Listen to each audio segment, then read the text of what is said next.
Our Bicentennial coordinator has put on 150,000 miles on his own van just in the last 4 years, crisscrossing the state itself, engaging with audiences and people and hearing their perspective and seeing where we can share all of our complexity and uniqueness and richness of our state. We're so diverse in Missouri when you think about it. We've got rural and urban and landscapes and so much diversity. But when you can look at what is some of our sharedness that we have, that's what we're looking at promoting here, and our differences too, and helping each other understand that difference. That's really what we were hoping this bicentennial effort would do, just to get to know our neighbors better. Welcome to St. Louis in Tune, where we size up current and historic events involving people, places, and things in areas such as the arts, crime, education, employment, faith, finance, food, history, housing, humor, justice, and sports. Our weekly podcast gives you the edge to live a more informed life. We discuss more than just St. Louis as we connect the gateway city to our country's current cultural fabric and lives.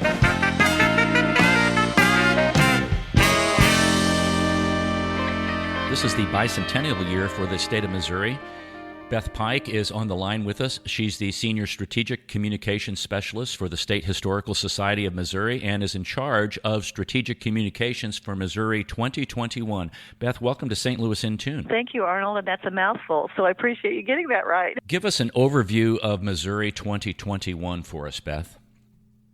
Absolutely. Missouri 2021 is not just a year-long event of activities that take place for the Missouri Bicentennial. We've been actually planning this for about 7 or 8 years. And some of those events actually started last year. We had a lot of contests to involve Missourians. One had to do with the poster contest, where we put out a call during the pandemic, but we did get students, probably about 500 students that submitted posters. And then there were 4 winning designs that became our official poster for the event. And we also had a photo contest where we invited Missourians across the state, professional and amateurs, to submit a photo of a place that's close to their heart or a place they enjoy in their county. And again, we had probably over 1,000 submissions, and we narrowed it down to 200, and State Farm Insurance was gracious enough to set up a traveling exhibit for us, and that with all 200 images, and that's been traveling around the state. So a lot of communities have had a chance to see that in their libraries and historical societies and some of their town halls around the state. We've also had the Missouri Bicentennial quilt that's been traveling since last year as well and continues to travel through the end of the year. And that represents a quilt block from every single county in the state. So it's truly a patchwork quilt, if you call it that. That's probably the perfect way to describe it. So it's just really beautiful because it tells the story of each county. We've asked, we didn't really put any kind of restrictions on it. We just asked people who are submitting their county block to have it represent their county the way they see it. So it's really an amazing piece of quilt to think that we've got all counties within the state represented on it. And that's been on display at very locales and will also be displayed at some of our statehood events that are coming up starting actually on Friday. And that's with the Together for 21 Fest, which is a 3-day event more or less geared towards the humanities, and that will be on the MU campus in Columbia, Missouri, and at the State Historical Society of Missouri headquarters. And that's a 3-day event that will be happening with live music, art. We will have a lot of folk art demonstration, book talk, just a little bit about something for everyone. Then also concurrently on Saturday, St. Charles will be offering their festival called the Missouri Bicentennial Bash and Commemoration at the First Missouri State Capitol State Historic Site, where it all began 200 years ago, and that is on Saturday.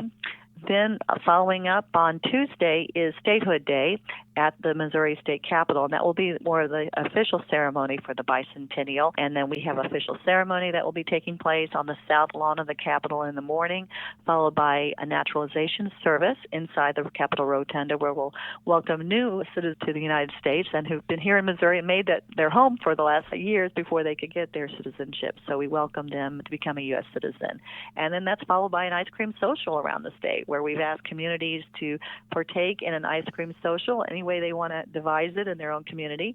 And that's going to be happening all across the state in the afternoon and the evening of August 10th, which is our Statehood Day. And then finally, we will have a presence at the Missouri State Fair, August 12th through the 22nd in Sedalia. So we'll have special bicentennial exhibits and events happening there as well. Beth, one of the things you mentioned was the Missouri Bicentennial quilt, and I know that's going to be at the Eugene Field House Museum here in St. Louis, August 26th through September 22nd. Discuss that quilt a little bit more, and what is significant about that quilt, other than you mentioned every county was able to participate or had the opportunity to participate, but what is the significance of a quilt that really is historic? That's right. When we look back at our past, quilts have always been around for a very long time. Even we look at the early pioneers, quilting was very much a part of it. And within our own state, we've discovered, and I'm not a quilter, but we've soon learned that there are many wonderful quilters here in Missouri. And the Missouri Star Quilt Company, which is based here in Missouri, is a company that, the way I understand it, I've been told it's the mecca of quilt companies. So a lot of people buy their material from there, and there's a museum, quilt museum in the community as well, and people have really continued this tradition of quilt making. And so early on, we were looking for ways to engage communities. We discovered that there was a lot of quilt makers and people still doing that form of art. And so we reached out to them to say, hey, do you want to do a quilt? And that evolved more into, let's see if we can get a quilt block from every county. And then we had submissions we were asked counties to submit to the quilt. And then we also did go through and we had some judges look through and decide which quilt would represent that county. And that's what really makes up the quilt. But the nice thing about on our website at Missouri2021.org, you can go under the Engage tab, and then it will say Bicentennial Quilts, and you can view all of the quilt blocks that were submitted, and you can also view the selected quilt blocks for the actual Bicentennial quilt. And each one tells what the community is from, a little bit about it. So, for instance, in St. Louis, I found that was really interesting because when I looked at it, I was trying to figure out what it was. It was a block with a couple of different dots, and I realized, that's Braille. And so it was there to represent the School of the Blind there in St. Louis, and that's what the St. Louis quilt block represents. So I thought that was really interesting and unique. So again, you can go in and check each of those out on our website at Missouri2021.org. Of course, we invite people to come to the Eugene Fieldhouse Museum in St. Louis, August 26th through the 22nd of September, and see it in person. And it's truly one of those things that I think the pictures doesn't always do it justice. When you see it in person, you can really appreciate it and see how colorful it is. And you start to question about, I didn't know that county represented this, or wonder what that meaning is. So it's just something that people can really take a long time look at it. And I know every time I look at the quilt, I see a different block that I didn't see before. And then I have to go to the website to see, what's that block represent? That's really cool. And for instance, if you go down to Cape Girardeau, there is New Madrid County. There is a block that's all the pattern is a little bit off of each other. They're not quite in a line. And I realized, that represented the New Madrid quake. So now I get it. So it's just a really interesting story that you can learn and read a little bit more about the counties and the people. It's very beautiful on the website, and I can imagine how gorgeous it's going to be in person because, like you said, the colors are going to be much more vibrant, and you'll be able to see the detail that's significant for each county that they've put on those quilt blocks. That's right. I was thinking about what you said, 8 years in the making to organize this. How do you go about organizing a bicentennial and figuring out exactly what you're going to do, when you're going to do it, where you're going to do it? Run us through that process of how that was all formulated and then came to fruition. Absolutely, and that's a good question. So when we first started, it was in 2013, it was the 97th Missouri General Assembly that said, hey, this is a ways away, actually 8 years away, but we should start looking at doing what we're going to do, plan for the commemoration. So they chose the State Historical Society of Missouri because of the mission work that we do here as a trustee of the state to go ahead and be able to carry that mission out as to how we would celebrate it. So there were people before my time here that really got things going, and they had more or less listening posts where they went out to different counties and talked to people and listened, mainly just listened to see what Missourians envisioned and would like to see happen for the bicentennial year. So it was really a culmination of a kind of a grassroots, grounds-up campaign based on feedback and talking to people. Our bicentennial coordinator has put on 150,000 miles on his own van just in the last 4 years, crisscrossing the state in itself. And that's not personal use. That is strictly Bicentennial mileage he's put on, because he's just been on the road every week, just engaging with audiences and people and hearing their perspective and seeing where we can share all of our complexity and uniqueness and richness of our state. But how can we share that and celebrate that and acknowledge that each a unique story to tell, even though we're a different county culturally and geographically. We're so diverse in Missouri when you think about it, and we've got rural and urban and landscapes and so much diversity. But when you can look at what is some of our sharedness that we have, that's what we're looking at promoting here, and our differences too, and helping each other understand that difference. That's really what we were hoping this bicentennial effort would do, just to get to know our neighbors better, and then invite other Missourians who might have lived here at one time and have moved on elsewhere and living maybe even abroad. We've been able to engage with those folks. We've had a lot of live streaming events happen, and some of those have been two-way, where we've had presentations on Zoom, and we've had people come in and join us from all over, not just Missouri, but other states as well. They might have grew up here and just still wanted to stay engaged, and it's been really wonderful. So it's one of those things, the pandemic was the one silver lining, I think, for all of us here, was just finding this virtual world where we could still stay connected, because we could not do a lot of in-person events during the pandemic, and we went online with many of our events and found that we were able to really tap into Missourians who have not been back here for a while, but still wanted to learn and be part of this whole bicentennial experience. You know, that's a great way to describe that. And many times individuals who live in a city, whether it be St. Louis, Kansas City, Springfield, Columbia, or at the Four Corners, they don't really understand or get an appreciation for the beauty of the state or the rural counties. And one of the programs that you have online that I found was very interesting was the Missouri Explorers program, where you really encourage individuals to travel across the state. And it doesn't even have to be across the state. It could be down a couple counties. It could be like a little weekend or a day trip. There's a pledge that you ask people to do, but some of the challenges that you have are just unbelievable. There's the African American Heritage Challenge. There's the Boonslick Road Challenge. And folks, if you don't understand what I'm saying, you need to go to Missouri2021.org and check out the Missouri Explorers program. Explain that a little bit more, because I probably didn't do a very good job of that. Oh, actually, you did a great job of that. But yes, absolutely. So this is one of the projects that we got so excited about. We came up with this idea end of last year, and we weren't sure if people would take this on or not, but we were thinking about how can we do something where you can earn a badge or a button or something and then get out and travel. I know many of us maybe weren't ready to hop on a plane and go very far, but maybe we could just do a weekend trip, like you said, or we could just explore something in our own county that we really haven't thought about exploring. So we reached out to different partners to help us with the challenges, to help pay for some of those, each of the challenges. And we came up with these incredible trips, road trips, if you will, or just day trips. And many of them were St. Louis. So they hopped right on early on. There's like a family fun kids St. Louis challenge where you can check out some of the more family-oriented activities there in St. Louis. We also have the Forest Park Adventure Challenge. Those are all ones close by. St. Genevieve has one, a German Heritage Corridor, Get Your Kicks in St. Louis Challenge. But anyway, these are events that the challenges where you can like you said, go into the website, and there's a challenge guide, and it will list the different places to stop and visit. You don't have to go to all of them. Usually you might have to say, maybe do 7 or 8 out of the 15. It'll tell you on each challenge in order to earn your button.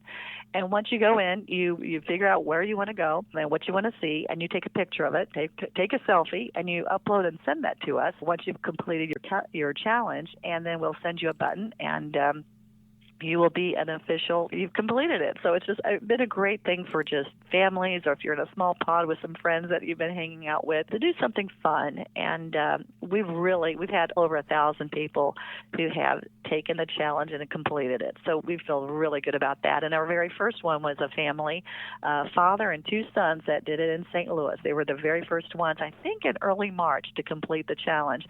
And since the one they challenged, the challenge they completed, they've done other ones as well. So they've really taken this to heart, and that's, I guess, how they've been joining their spring and summer times together. Again, that's at Missouri2021.org, and if you go into the Engaged tab and drop down menu, you'll see Missouri Explorers, and we'll tell you how to join up.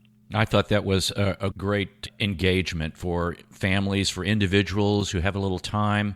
There's still a little time left in the summer, and even going into after school begins, to be able to participate in those kinds of activities.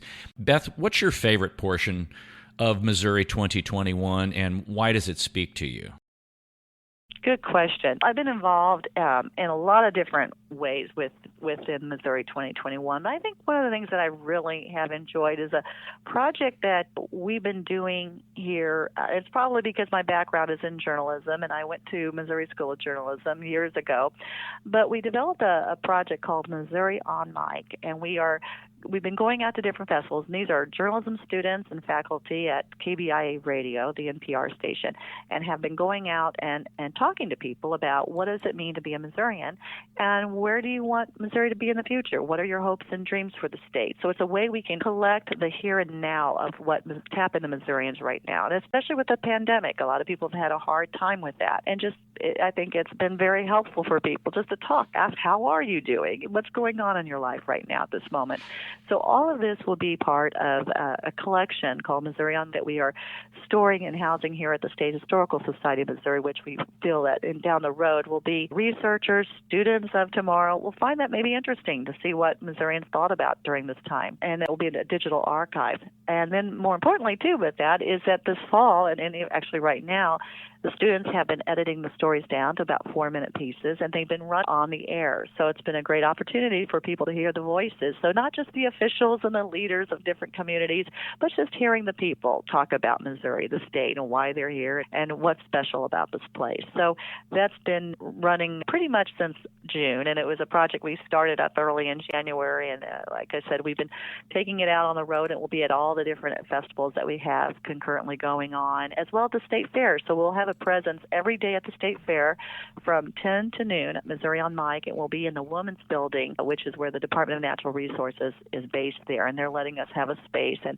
we're going to put Missouri on Mic on the front porch so people can come in and have a seat, and we'll record a 10 to 15-minute story with them if people are interested. So that will be daily at the Missouri State Fair starting in August. You know, when you do something like this and you're so involved in it, there's always something that grabs your attention, and that's a very cool activity that you've been doing, and a great one that I'm sure will be part of the Missouri Bicentennial time capsule. Can you describe a little bit more, Beth, about when that's going to happen and how it's going to happen?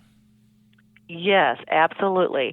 So we've been inviting any organizations, nonprofit groups, your class, your club, government agency, just not individuals, because we thought it would probably be overwhelming to receive. But any organization, club, you can submit to us something from their past, their present, and a note to the future. And that is, we do a little bit of requirements. We ask it not to be more than 8.5 by 14 inches, because this will actually, we call it a time capsule, because we are going to be sealing it and putting it away for 25 years. So it justifies that, but we will be actually storing it, archiving it correctly to all of our standards at the State Historical Society of Missouri. So we'll really be in Columbia, our time capsule, in a file marked as such, and then we will close it on August 10th, and then we are accepting letters, however, to the future for it, which will be there all through the state fair. So the letters and everything needs to be received by August 23rd. But if you are interested, you do have to download a submission form and let us know you want to do that by August 10th. And then, like I said, you still have a couple weeks to get all that material in, and then we will close it, and it will be stored here at the State Historical Society until August 10th, 2046, when it will be made available to the public. So it will be really interesting for people 25 years from now to see what all has been submitted. And I tell you, it's been a little bit of everything. In fact, we've been scanning some of the objects and items into our website too, so you can see what people have been submitting. So that kind of gives people an idea of what to submit as well. Again, that's and our first one was Harold's Vittles in Salem-Dent County, and that was fun. They submitted some of the artwork for their sauce and talked a little bit about their company and where their hopes are down the road. I think they want to be not just there in Salem County, but have plans to be around the country one day selling their sauce. So it's been really fun to see all of that here within the state. And so, yeah, we encourage everybody, if you're interested, if your club or group might want to submit to the time capsule, it is not too late. August 10th is our deadline, so you only have until Tuesday to at least download the form, but then you do have a couple weeks to get it sent in and turned turned into us. So you could even deliver it just by mail is fine, regular mail, or if you want to upload by digital form, you can do that as well. Beth, give us some final thoughts and encouragement for residents of our state to take advantage of these events and activities. Absolutely. Thank you for that. I would just say for everyone the best thing to do is go to Missouri21.org and check out our website, because I'm sure you'll find something in there that you might want to learn about or hear about. This weekend activities in Columbia, however, are all going to be live streamed, or at least most of the events are going to be live streamed. So it's a great way for you to start listening and hearing a little bit more about what else everybody's been doing for the Bicentennial. And so if you go to our Missouri2021.org, you will see a live streams tab, and starting Friday, beginning at 9 o'clock, you can hear the different talks that will be happening and learn a lot about the state. We have some wonderful book talks that will be happening related to Missouri. The Latinx communities in Missouri is presenting. We're going to have a live stream of some wonderful music. In fact, Little Dylan Blues Band is from St. Louis, and they're going to be here to perform live at Jesse Hall. And then so will the K Brothers and Bernie Sisters, as well as the Kansas City Latin Jazz Orchestra will be performing that night. We will have some seats inside for people to sit in who come and attend, but it's also going to be live streamed. So if you're unable to make it and just want to hear some great music of Missouri, you can tune us in by our live stream at Missouri21.org. I know we didn't talk about, but the Bicentennial mural has been going around before this year, and now it's completed. It was done by two artists out of Cape Girardeau that conceptualized the idea on one of these listening posts. They heard it and said, hey, what can we do for the Bicentennial?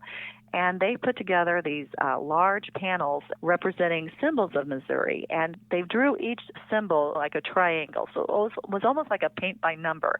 And I got to paint on it, and in fact, 17,000 Missourians got to paint on it. And just to fill in their little triangle. So like mine was part of the state seal, and I know my little triangle is within the brown part of the bear.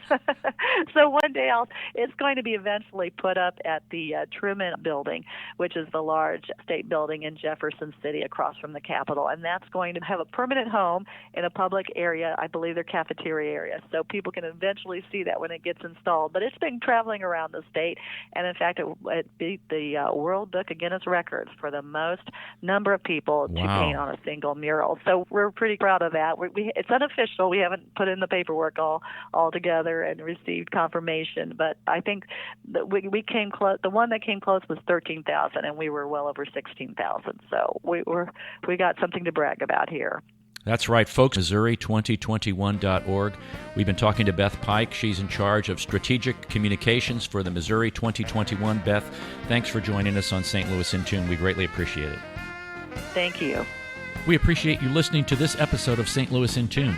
If you enjoyed this episode, please check out our website, stlintune.com. That's stlintune.com. St. Louis in Tune is produced in cooperation with KWRH 92.9 FM and Motif Media Group. For St. Louis in Tune, I'm Arnold Stricker.